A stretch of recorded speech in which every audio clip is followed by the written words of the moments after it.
Assalamualaikum warahmatullahi wabarakatuh.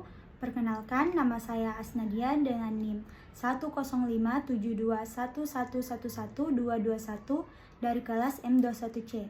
Pada kesempatan kali ini saya akan menjelaskan tentang peramalan dengan regresi sederhana. Analisis regresi adalah bentuk hubungan antara variabel independen terhadap variabel dependen yang persamaannya adalah Y sama dengan F dalam kurung X. Artinya dapat diestimasi nilai variabel dependen atau Y jika diketahui nilai variabel dependen atau X beserta perubahannya. Variabel dependen adalah variabel yang akan diramalkan yang akan ditulis pada ruas kiri persamaan. Sedangkan variabel independen adalah variabel yang dipergunakan untuk meramalkan dan berada di ruas sebelah kanan persamaan. Model regresi linear sederhana. YI sama dengan alfa ditambah BXI ditambah EI, di mana I sama dengan 1, 2, 3, dan seterusnya.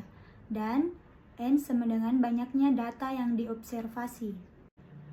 Untuk mencapai nilai error yang minimum, maka metode yang dapat digunakan adalah metode kuadrat terkecil atau disebut juga ordinary least square atau OLS. Metode OLS adalah metode yang mencari sigma EI kuadrat minimum karena nilai EI dapat bernilai positif dan juga negatif. Maka perlu dikuadratkan sehingga menjadi EI kuadrat sama dengan dalam kurung YI dikurang alfa ditambah beta XI kuadrat. Persamaan regresi linear sederhana. Untuk membuat persamaan regresi, maka hal yang dapat kita lakukan adalah A. Menghitung nilai alfa. Rumus untuk menghitung nilai alfa adalah alfa sama dengan sigma Y dikali sigma X kuadrat dikurang sigma X dikali sigma XY per N dikali sigma X kuadrat dikurang sigma X kuadrat. B. Menghitung nilai beta. Rumus untuk menghitung nilai beta yaitu beta sama dengan N sigma XY dikurang sigma X dikali sigma XY per N dikali sigma X kuadrat dikurang sigma X kuadrat. Beta sama dengan sigma XY per sigma X kuadrat. C. Membuat persamaan regresi dan melakukan peramalan. Rumusnya yaitu YI sama dengan alfa ditambah beta XI. D. Menghitung kesalahan baku. Kesalahan baku atau selisih taksir standar regresi adalah nilai menyatakan seberapa jauh menyimpangnya nilai regresi tersebut. Rumus-rumus yang secara langsung digunakan untuk menghitung kesalahan baku regresi atau standar error dan koefisien regresi adalah untuk regresi, kesalahan bakunya dapat dirumuskan SE kuadrat sama dengan sigma Y kuadrat dikurang beta kuadrat dikali sigma X kuadrat per N dikurang 2. Untuk koefisien regresi atau penduga, kesalahan baku dari alfa dapat dirumuskan S alfa kuadrat sama dengan SE kuadrat per sigma X kuadrat per N dikali sigma X dikurang sigma X kuadrat per N. Untuk koefisien regresi atau penduga, kesalahan baku dari beta dapat dirumuskan sigma beta S beta kuadrat sama dengan S alfa kuadrat per N dikali sigma X dikurang sigma X kuadrat per N.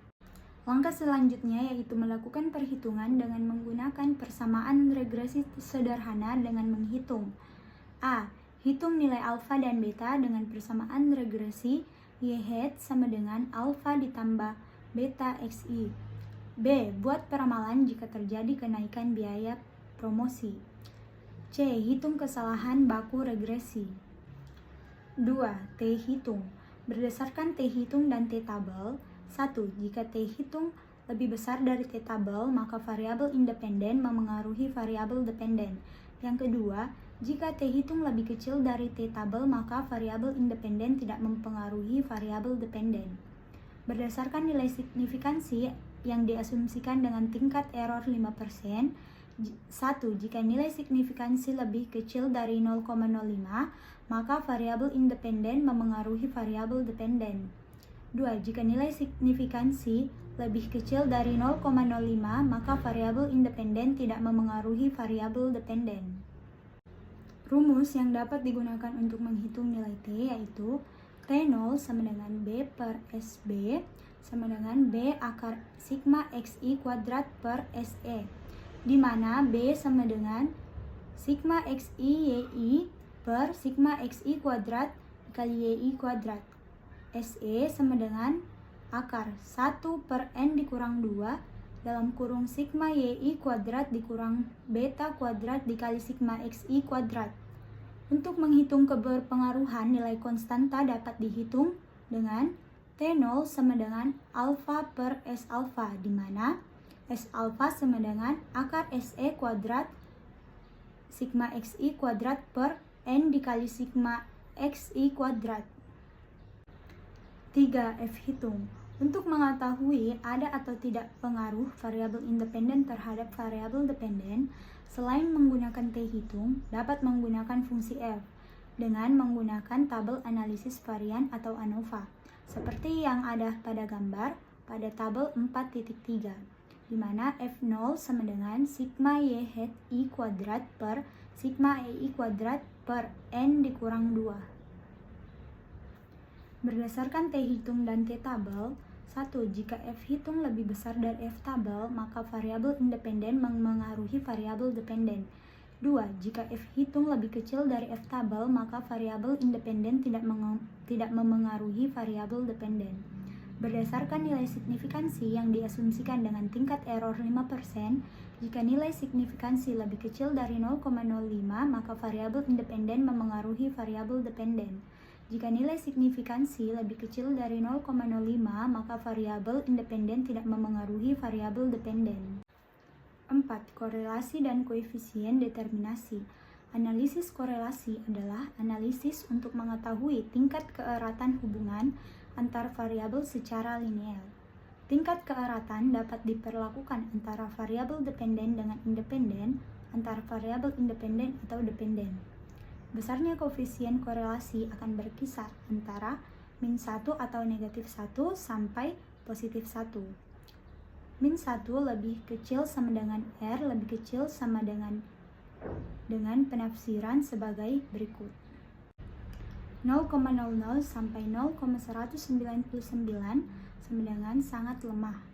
0,20 sampai 0,399 itu lemah. 0,40 sampai 0,599 dengan kekuatan sedang. 0,60 sampai 0,799 itu dikatakan kuat. 0,80 hingga 1000 sangat kuat. Untuk menghitung korelasi digunakan formula atau rumus R sama dengan N dikali sigma XY dikurang sigma X dikali sigma Y per akar N dikali sigma X kuadrat dikurang sigma X kuadrat dikurang N dikali sigma Y dikurang sigma Y kuadrat. Untuk menghitung koefisien determinasi digunakan juga rumus R kuadrat sama dengan N dikali sigma Y dikali N dikali sigma XY dikurang sigma X dikali sigma Y per akar N dikali sigma X kuadrat dikurang sigma X kuadrat dikurang N dikali sigma XY kuadrat dikurang sigma XY kuadrat. Mungkin itu saja yang dapat saya sampaikan pada kesempatan kali ini. Kurang dan lebihnya mohon dimaafkan. Wassalamualaikum warahmatullahi wabarakatuh.